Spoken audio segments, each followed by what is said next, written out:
As a small business owner, your to-do list is long. The Knot makes advertising easy and connects you with the right couples at the right time. Visit vendors.theknot.com/podcast for 15% off your first month with code podcast15.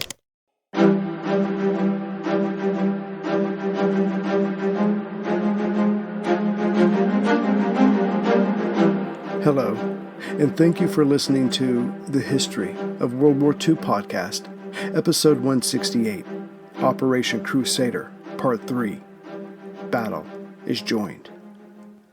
The battle, or rather the series of battles that was Operation Crusader, did not unfold as General Cunningham, commander of 8th British Army, had planned for. Battles rarely do, yet Crusader was an exception even to this rule. The reasons why are now at least better understood. Most of the area between the German frontier wire to the south and southeast of Fort Capuzzo, all the way back to Tobruk and to its south, was more or less manageable by both sides' tanks and trucks. Only a few places required the men to get out and push, and most of those were well known, which meant that the battlefield on which Crusader played out, some 100 miles or 160 kilometers east to west, and some 60 miles or 96 kilometers north to south, was relatively an open area. In other words, it was a sea of sand that could be crossed wherever. This allowed for opportunities for whomever was attacking at the moment, and a nightmare for those trying to defend. The adversary could come out of anywhere, from any direction. But that was only the beginning of why the British attack plan fell apart so quickly.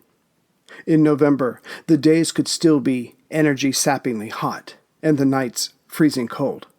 Any dust storms that arose, seemingly out of nowhere, could block visibility within seconds. Then again, heavy rains could fall just as fast, and what had been passable terrain was now something just short of quicksand. As the sand covered everything, it would be hard to tell the uniform of anyone a short distance away, not to mention some blob out on the horizon. Identification was impossible most times. As for the radios, they were always used far beyond their intended range, and binoculars were of little help, as each side was using tanks and trucks captured from the other. As for the men in the air, spotting a column was one thing. You then had to get in close enough to identify them, which put you within range of their anti-air weaponry. But even when an enemy was spotted, reporting their current location was never easy or accurate. And on more than one occasion, a plane or patrol simply did not return, their fate almost never known. Then there were the electric storms, though mostly glossed over here thus far, could make radio communications impossible for hours. Adding to the difficulty of waging war in the desert was how each side altered its tactics as for being in the desert. The Germans normally stopped where they were at dusk, expecting or hoping their supply vehicles to find them, whereas the British tended to travel to a certain distance, but then back up a mile or two for rest and, hopefully, safety. Again, their supply trucks would have to find them wherever they were camping that night, not to where they had been earlier that day. What this all came down to, or demanded, was who, from each side, not only developed a feel for battle while in the desert, but also a desert sense. The Italians had tried in 1940 to master the environment, and were made miserable for it. The British, with their pre-war exploration societies, had learned to live within the limits of what the desert allowed. The Germans were somewhere in between. Getting back to the battle, Crusader would last an unexpected 3 weeks. Each command would very quickly lose control, getting out-of-date or completely wrong information, from which they would attempt to conduct their forces to victory. In reality, it came down to many units fighting whomever was in front of them as they tried to keep to their assignments, which changed, as Rommel did not react as he was expected to at first. But first things first. Cunningham sought after Rommel's armor to destroy it. However, that would depend on who moved out first. Rommel's start date to begin finishing off Tobruk was November 21st. Cunningham's to finish off Rommel was November 11th. Yet that date was not met, because the C&C was waiting on the late-arriving 22nd Armor Brigade. This pushed his D-Day back to the 15th. Then Auchinleck was told the South Africans were not finished with their training, a vital practice, as they would soon be securing the left flank of Cunningham's main armored thrust of the 7th Division. Auchinleck was flabbergasted, but the South African commander, Brink, demanded more time to practice a night march. So Auchinleck moved the start date again to November 18th. Surprisingly, Churchill, when he was told of the delay, took it in stride. The fact that he was finally getting an attack probably soothed him. By the first part of the day of November 17th, the British 8th Army had reached its assembly areas. Somehow, the Axis forces before them did not pick up on this. This can mostly be explained by the vastly improved radio procedures since Battle Axe. Timetables had been agreed to before they moved out to their last jumping-off points, so signals were not needed.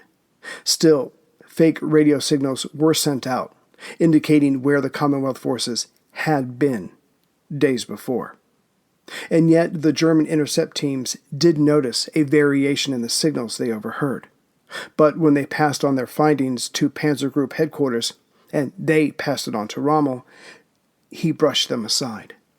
Having just come back from Rome, he was still focused on Tobruk, and had the added diversion of ordering his units to move out, as he was preparing his attack on the port city.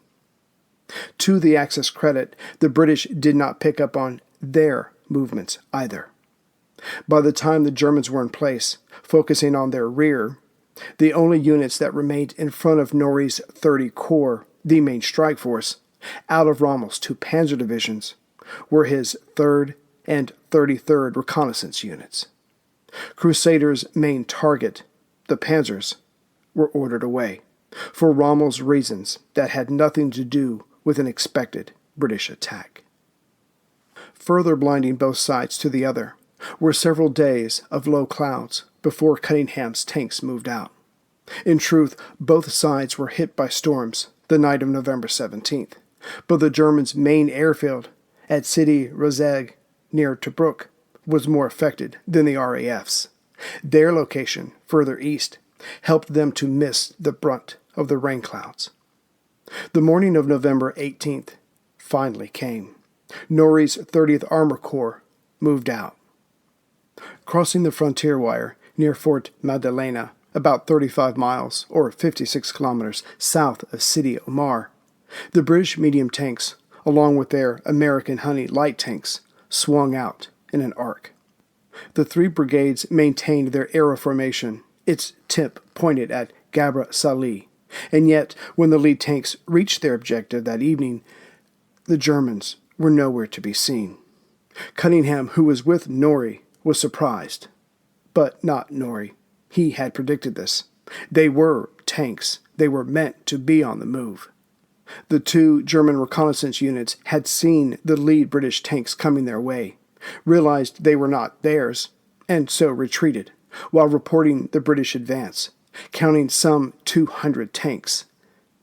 And yet, the Germans, not sure of British intent, sent a company of tanks, along with supporting anti-tank guns, to the 3rd and 33rd reconnaissance units, just in case the British came that far, to their new position to the north. Norrie recommended to his commanding officer that if the first phase of Crusader was to elicit a response from the Germans that would cause them to focus their armor, well, the 30th Division needed to keep moving ever closer to Tobruk. That would bring the panzers out, and Cunningham agreed. The next day, the 19th, the 30th Division would head to Sidi Rezegh which is just a bit more than halfway between where they were now and Tobruk. As for Rommel, when more details came to him, he still refused to believe it was anything serious. Surely the British were just trying to do to him what he had attempted to do to them during his midsummer night's dream. They were just testing him and looking for prisoners and supplies. The company of tanks sent would handle them. Rommel got back to his troops, readying to attack Tobruk. Early the next day, November 19th, Gott's 7th Armored Division moved out, heading north by northwest. Meanwhile, the 22nd Armored, on the left of the 7th Armored, would travel along the Trig el Abd route, which ran west by northwest, and they were the first to see action. Coming upon some of the tanks from the Ariete Division, the British charge spooked the Italians, who prudently retreated back to a prepared position for support. The 22nd Armored gave chase, but could not catch the Italians until they stopped at Bir el Gubi, along the Trig el Abd, some 25 miles or 40 kilometers due south of Tobruk. But here is where Operation Crusader started to break down. The 22nd Armored was not an experienced unit and did not heed the advice from the commander of the 11th Hussars, who called for caution, but more importantly, to only approach with artillery support once it arrived. But the young yeomanry's blood was up, having chased the Italians for some miles. The game was afoot, but this was no game. The British tanks went in, using simple tactics, but no infantry support, because they didn't have any, but no gun support either, because they wouldn't wait. As the Italians were in fixed positions, and their anti-tank guns were not hampered by British artillery, they simply fixed their sights on the excited 3 yeomanry units coming at them and fired, as did their tanks, now behind the defensive perimeter. During the melee, the British units fell back on their training by dashing ahead, stopping to fire, and then moved out again. But the Italians knew of this most basic of tactics and waited for their armor to stop. Then they fired. In short order, 25 A-15 cruiser tanks of the 22nd were taken out. To be sure, the élan of the British did destroy 34 Italian tanks and damaged 15 more. But losing so many tanks in one go was not a part of Cunningham's plans. The math didn't add up. On a more sad note, those who had wanted infantry support for the 7th Armored Division were proved correct. The Italians had started to surrender in small groups when the fighting began, but there were no British infantry to capture them. One does not and cannot surrender to a tank swirling past. There needs to be men with guns on the ground to keep the now prisoners away from their guns and their radios. That did not happen. Many of the confused Italians simply went back to their guns and started firing again. Thus, the British lost the number of tanks they did. As for Crusader's main thrust that day from the 7th Armor Brigade, it had more success. During the day of the 19th, its north by northwest route had it approaching Tobruk directly. Just 10 miles or 16 kilometers southeast of the trapped Commonwealth position, the 7th managed to surprise and take the Sidi Rezeg airfield, destroying 19 Axis planes as they came upon the airstrip. This put the 7th Armored behind the Pavia and Africa Division to the east, who were now obviously concerned. Now fully alert, 2 infantry battalions of the Africa Division were sent out around the airfield and the enemy tanks to Eb Duba to place themselves in between the enemy's advanced position and Tobruk. By the time the 7th Armored secured their new position and discovered the German infantry in front of them, the sun was setting. They had gone as far as they could this day. Yet the British tanks did not back up and settle down, as per their normal routine. They spent the night on and around the airfield.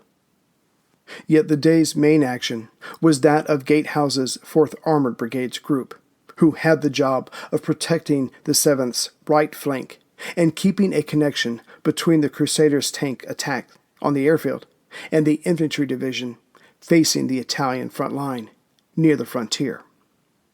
When Gatehouse's armor spotted the German reconnaissance units, some of them were sent north to pursue. In fact, they ended up chasing the German light units almost to Bardia along the coast. The chase and the clashes were exciting for the young men, but Cunningham's armor was quickly becoming unmasked. The rest of Gatehouse's armor stayed at Gabr Salih, where supposedly the Germans had their armor in force. Yet that was not the case. However, with all this British presence behind the frontier wire, General Cruel of the Africa Corps now had enough evidence to force Rommel's hand, who had ignored his request the day before, to send von Ravenstein's 5th Light Division to Gabr Salih. Now the 5th Panzer Division moved out. That afternoon, Gatehouse was hit by the 5th Panzer Regiment of the 21st Panzer Division. The fighting as the sun went down was intense, and claims on both sides were confused and thus exaggerated.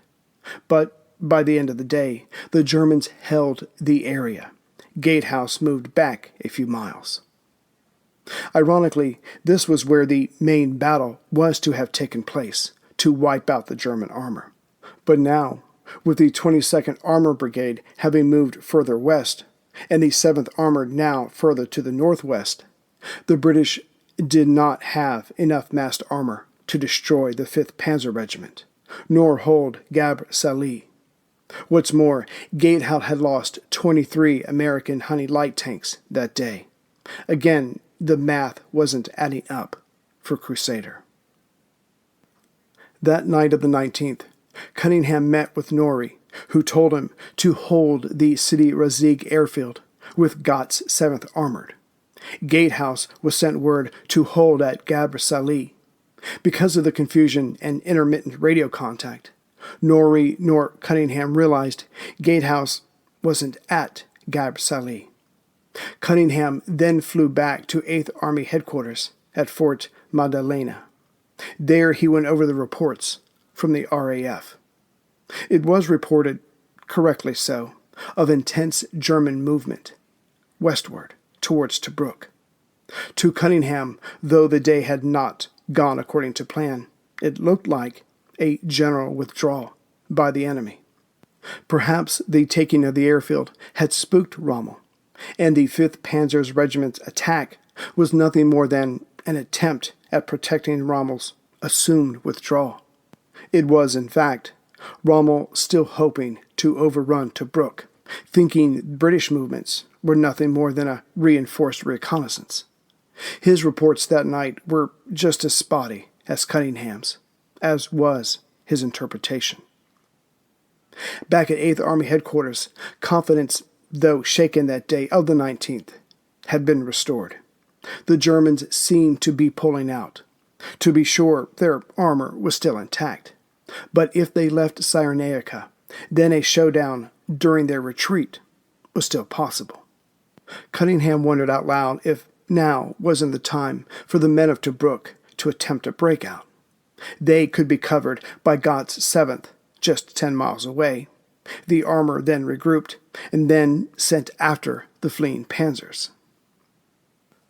After the sun set on the 19th, General Cruel would be the one to determine Cruiser's destiny, as he had used the reports of that day to convince Rommel to allow him to use the Africa Corps to hit the enemy's dispersed armor. And yet Cruel started off his counteroffensive with a mistake. The British armored units at Sidi Aziz near Bardia were to be destroyed by the 15th Panzer Division, coming out of the west. Yet, as we have seen, these were nothing more than Gatehouse's armored cars and American Honeys. The Italians had exaggerated their findings to the north. Meanwhile, the 21st Panzer Division was told to disengage from the supposedly smaller enemy force of Gatehouse's at Gabr Salih and head east. Cruel's idea was for the 15th Panzer to hit the imagined larger force up north, and for the 21st to cut off their retreat, as they would be expected to head south to round Sidi Omar, itself at the southern end of the main Axis front line. The dawn of November 20th saw the British start to concentrate what tanks they could at Sidi Razi, just 10 miles southeast of Tobruk. Meanwhile, Lieutenant General Ronald Scobie, the commanding officer at Tobruk, was ordered to make ready for a breakout. As for the Germans, the 21st Panzer moved forward with its orders to leave off of Gatehouse's 4th Armor Brigade at Grab Salih and head east by northeast to cut off the large force of British tanks that didn't exist.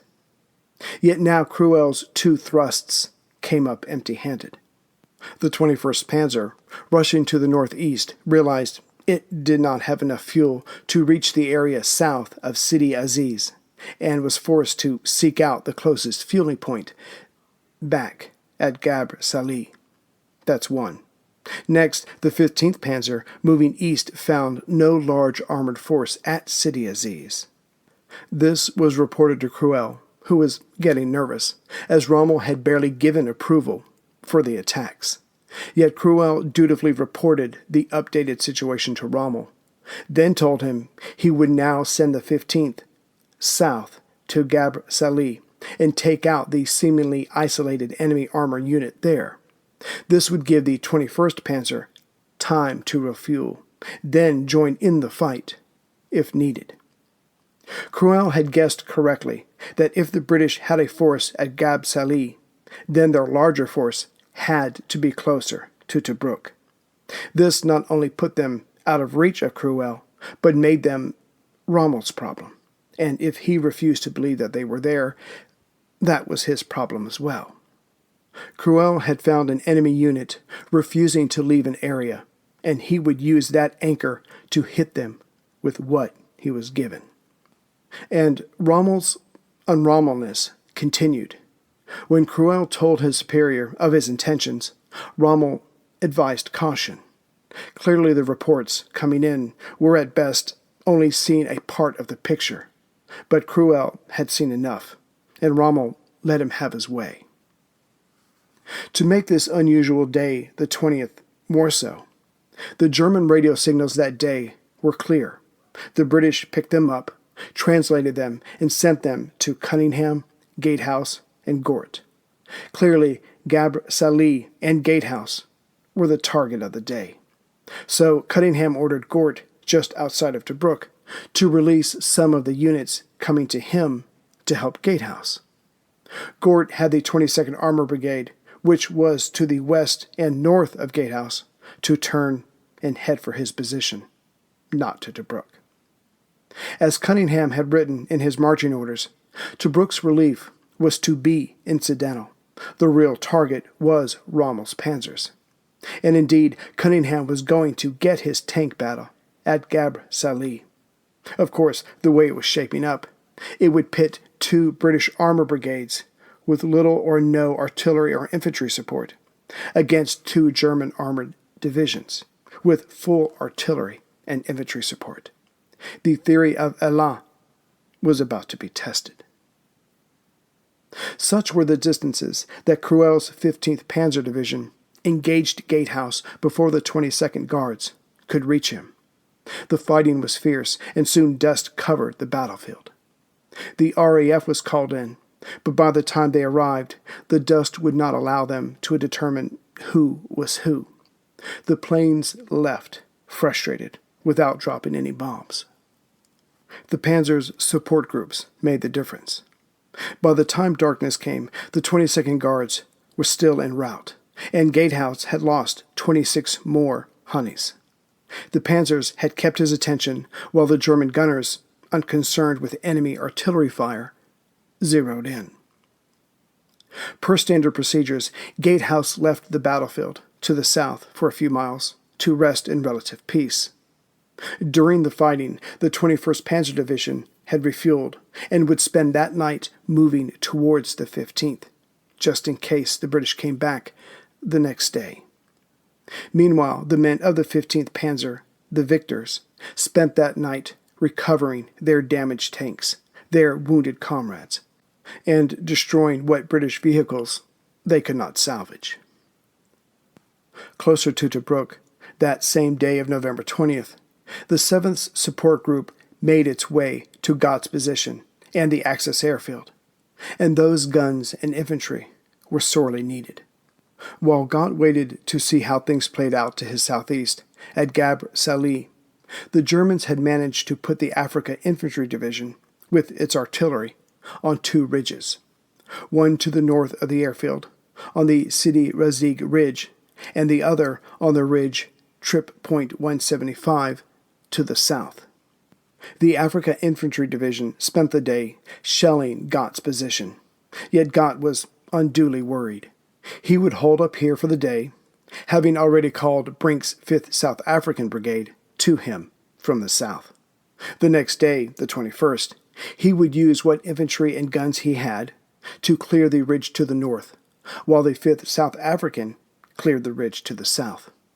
Then they would all assemble and make for Tobruk. At the same time, the men of Tobruk, under Scobie, would break out, and together they would crush whatever Axis forces were in between them. Then, after the 22nd and the 4th Guards Brigades at Gab Salih destroyed whatever panzers were there, Cunningham would have free rein to retake Cyrenaica.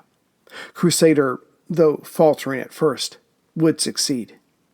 But that night of November 20th, as the British planned on how they would harass the soon-to-be retreating enemy, Rommel returned to himself. A radio broadcast from Cairo that day that announced a major British offensive determined to push the enemy out of North Africa pulled Rommel's eyes from his maps of Tobruk. After all, the trapped men weren't going anywhere. No, it was best to deal with those determined to break them out first, then refocus on the irritating port city. Rommel radioed Cruel. He was told to forget about finishing off the British armor at Gabr Salih. Instead, he was to make haste for the Sidi Razig airstrip, his airstrip, and destroy those British tanks, as Cruel had already surmised, because it was the larger force. And just like that, Crusaders' objectives disappeared into the desert wind. Rommel had redirected the direction of the battle to suit his needs. There would be no panzers at Gab Salih when the sun arose. But knowing what we know now, Cunningham still had his chance. Whether the panzer divisions were destroyed just outside of Tobruk or somewhere else mattered little. What's more, Cunningham's tanks would have the support of Scobie's men as they rushed from the port city.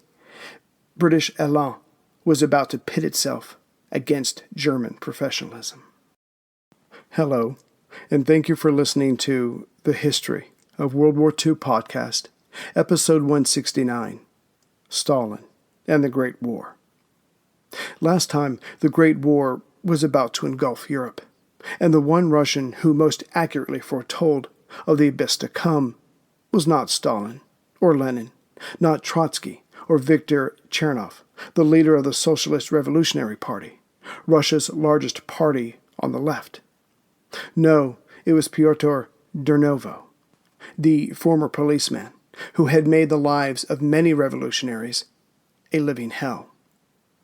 After Nicholas II removed him from the Interior Ministry in 1906, Durnovo served as the leader of the far-right group in Russia's upper house, the State Council.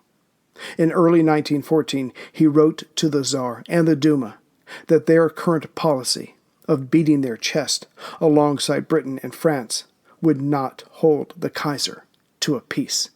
And he was right. Germany was the power on the continent, and Wilhelm had waited a long time to use it.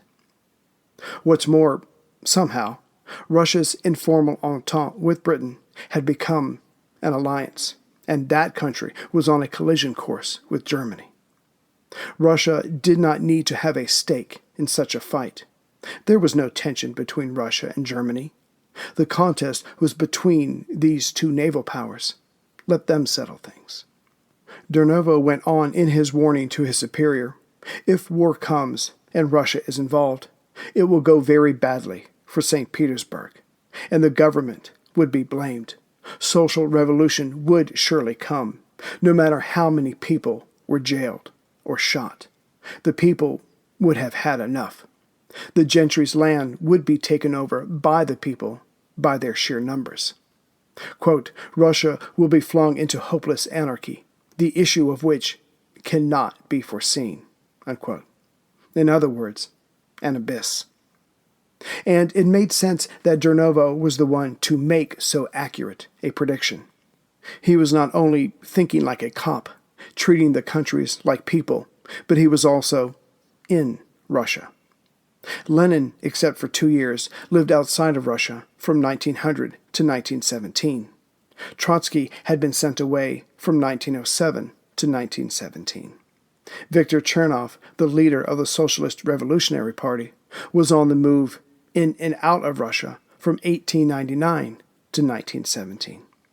As for Stalin himself, in 1914, he was then 36 and in the second year of a 4-year internment in northeastern Siberia. And due to his record of successful escapes, his latest abode was far away from any rail line. It would seem that this revolutionary would finally do his full time. And knowing Stalin as we do now, his greatest enemy would be boredom. In July of 1915, while Lenin was still in exile, he wrote to Zinoviev, "Do you remember Kobaz's name?" He was referring to Kobaz's real last name, Jugashvili, but Zinoviev did not. Lenin then wrote to others that fall of 1915, asking them to find out Kobaz's last name. His younger protege could not be lost during the conflagration that saw the end of so many millions of lives. Yet during the Great European War, Stalin battled on through his exile by writing letters and asking friends, through those letters, to send him books. Particularly, he sought out books about Russia's many problems. It was his idea to write another essay to follow up on his Marxism and the national question. In fact, a long letter was sent out by him early in his exile on cultural autonomy, but it never made it to anyone and was presumably lost. Undaunted, Stalin continued to write. The gist of his next letter was trying to bridge the gap of Imperial Russia, the war, and how a country could thrive while being a large multinational state. As for his day-to-day activities, he soon ran into Yankel Yakov Sverdlov, a future rival, but for now a fellow prisoner, thanks to the same betrayer, Malinowski. Yet too soon they saw too much of each other. As Sverdlov would write to his wife, "With me is the Georgian Jugashvili, an old acquaintance. He's a decent fellow, but too much of an egotist in everyday life. We know each other too well." That last part was written in May 1914. Sverdlov soon moved out of their shared cabin, and the two men saw little of each other. Now that Stalin had the place to himself, he returned to his other pastime, seducing naive young ladies, also in exile. One young lady told him of someone who had recently died, so Stalin dashed to his hut, as he had a library. Stalin took all the books. This was against the unwritten rules of the prison camp. The Georgian book thief was soon hated by most. The young lady, a girl really, just 13 years old, one Lydia Peroprigina, soon became pregnant. She was only one of several. But soon the local constable came and made Stalin promise to marry her, which he did. He promised, but the marriage never happened. On a side note, after Stalin left this place, he made arrangements for a dog he had befriended, Tishka, to be sent to him. However, none of the women, nor their offspring, went with the dog. The winters at Turohanskoye lasted 8 months of the year, making life that much harder. Still, the people survived as best they could. Stalin wrote of this time, "If you live among wolves, you must behave like a wolf." Late in 1916, Stalin, though writing many letters to his comrades, like Lenin, Zinoviev, and the Aluvniev sisters, himself received one from the state. It was a draft notice. But after Stalin was examined, he was rejected due to his deformed arm and injured leg. If St. Petersburg was calling on the likes of Stalin, the war had to be going badly for them. Yet Russia did well at first, considering. In 1914, Russia had some 178 million people, of which 18 million were eligible for the draft, and 15 million of them would be called up. But it was not enough. Still, lacking most materials needed for war, Russia managed to pierce Germany's eastern flank early on. It more than handled the forces of Austria-Hungary, and fought more successfully against the Ottomans than did the British. Yet Germany would recover and begin to fight the Russian bear with more tactics than tenacity. And that paid off. Russian forces had to retreat at Tannenberg, southeast of Danzig, and soon after St. Petersburg itself was threatened. During all this, the government of Nicholas II creaked on. The Duma was outmaneuvered by him most times, but even when those on the right wanted to form a group to support the Tsar, he would not allow it. No one must have any control over his all-highest, and wouldn't a leader have to respond to the entreaties of those that supported him? No, Nicholas strove on alone, even refusing to have a personal secretary. Between 1914 and 1917, Russia suffered through 4 prime ministers because of the Tsar's insecurity, and none of them were worthy of the office. As for the military effort, Nicholas, in September of 1915, took over command from his first cousin, Grand Duke Nicholas. Russia's future was now completely in his hands. Yet despite Nicholas taking over, there were some competent people serving under him. The Tsar couldn't do everything, make every decision. Thus, by 1916, the Russian war economy was starting to improve. No longer did St. Petersburg, Russianized to Petrograd, have to buy weapons from outside. It was able to produce enough guns and shells on its own, for the most part. And yet millions of Russian soldiers were still dying due to bad leadership. Word of this reached the homeland. The hungry and terrified peasants had had enough. Numerous riots broke out that fall of 1916. When this internal chaos was added to that within the government, in no small part due to the Tsarina's special counsel, Rasputin, true cracks began to show. Many of the ministers chose to just go through the motions. Yet this time of guiding state policy through Nicholas's wife was about to end. In December of 1916, Rasputin's body was found, mutilated, floating in Petrograd's river. But the tide of instability, or insanity, did not stop. It could not be stopped. The Tsar was in charge of the war, but knew little of tactics or strategy. Each piece of legislation was to be signed by him, yet he would not if he did not agree with it. It didn't matter if it was passed by the Duma. As 1917 opened up, rumors were circulating about a coup or putsch. The question was, who would strike first, the right or the left? By now, the Auchinleck was warning their political master that revolution was in the air. They could only arrest so many people. Perhaps it was time to start dealing with the country's problems more effectively. But no one tells a Tsar what to do, certainly not the people under him, for God had chosen Nicholas to lead them. In January and February of 1917, the people started marching in the streets, chanting, "Down with the Tsar, down with the war." But by March, a third sentence was added. asking where was Russia's bread. Before the war, Russia fed itself, along with Germany and the United Kingdom. Where was that bread now? The answer was twofold. First, much of it was lost or stolen en route. As much as the Russian government focused on the war effort, little thought was given to the harvest and delivery of their staple crop. The other reason was the drop in the price of bread. Hence, those growing it did not sell it to the government, as they had before. If hard times came, and they seemed to have moved into Russia permanently, a family could eat the bread.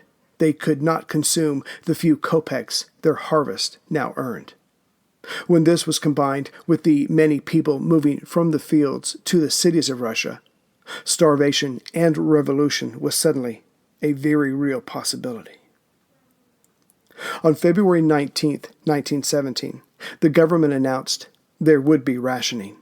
The bread simply wasn't coming to Petrograd from the south as it had before. The women of the capital had had enough.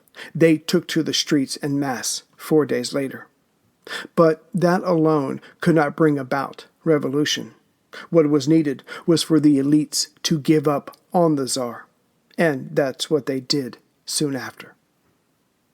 After the women marched, the army was told they had 10 days' worth of bread, no more. The army leaders quickly met with the Duma leader and key legislators and said, "The feeling in the army is such that all will greet with joy the news of a coup d'etat. It has to come. We will support you." Clearly, chaos was coming to Petrograd.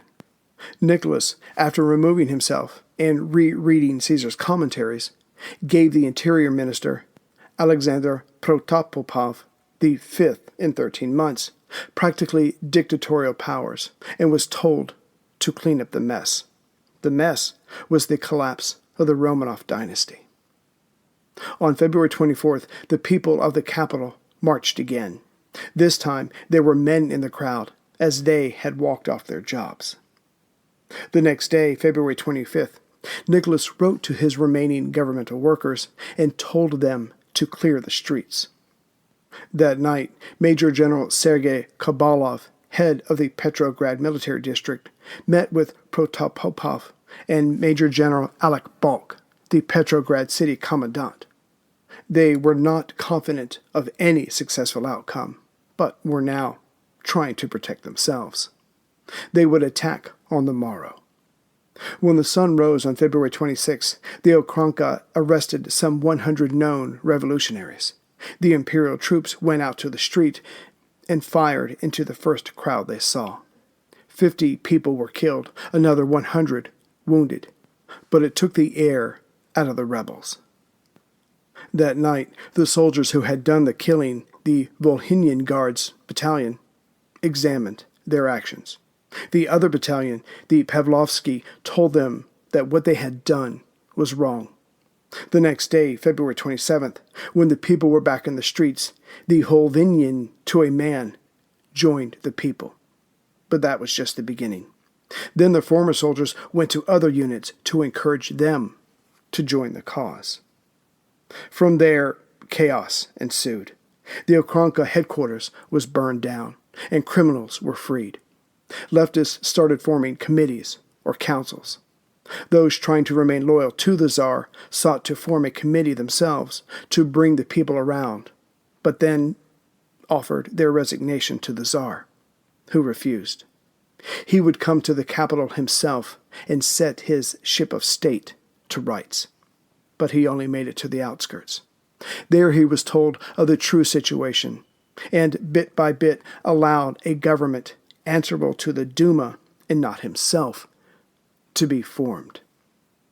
Yet his fall from grace was not complete.